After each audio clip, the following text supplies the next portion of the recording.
माजी इंदिराजी गांधी यांचं सुद्धा फार मोलाचं कार्य झालेलं आहे. राष्ट्रपती प्रतिभाताई पाटील,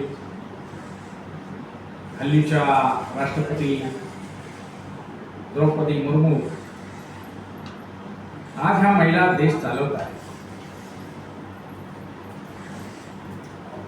समाजसेवेमध्ये मदर तेरेसा यांनी जागतिक स्तरावर फार मोठं कार्य केलेलं.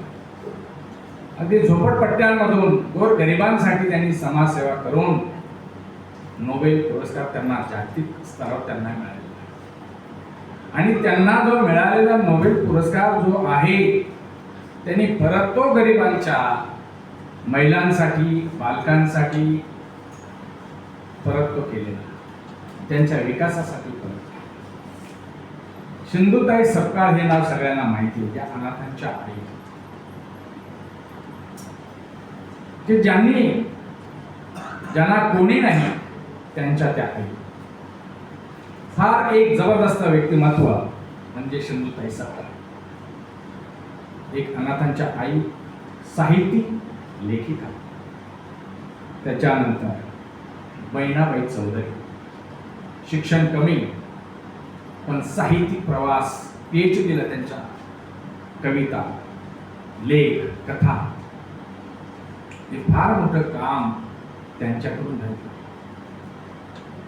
राजमाता जिजाऊ ज्यांनी छत्रपती शिवाजी महाराजांना घडवलं, हिंदवी स्वराज्याची स्थापना ज्यांनी केली, असे महान छत्रपती शिवाजी राजेंच्या त्या आई, की ज्यांना छत्रपती राजांना रामाच्या गोष्टी, कृष्णाच्या गोष्टी, रामायण महाभारताच्या गोष्टी सांगून त्याच्यामध्ये एक आदर्श निर्माण केला. म्हणजे आई सुद्धा एक संस्कारित असावी.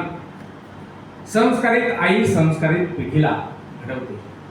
घरातली एक आई सुद्धा शिक्षिका असते, प्रथम शिक्षिका असते.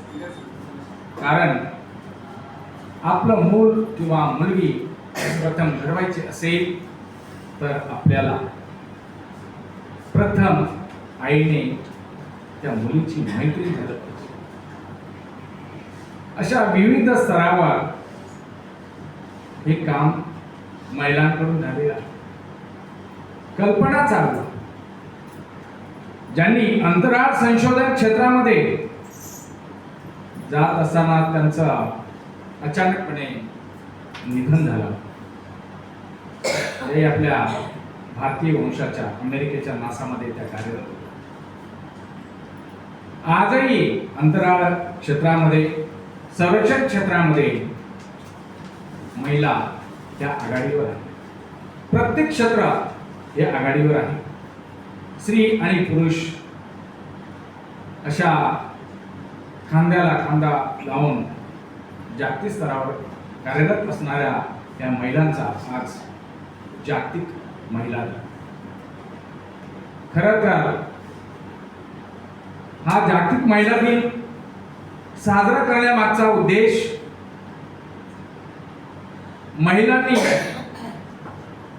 आपल्या मागील ज्या आदर्श महिला आहेत त्यांचं आचरण करणं सुद्धा गरजेचं आहे. यासाठीच हा जागतिक महिला दिन साजरा केला जातो. जय हिंद, जय महाराष्ट्र.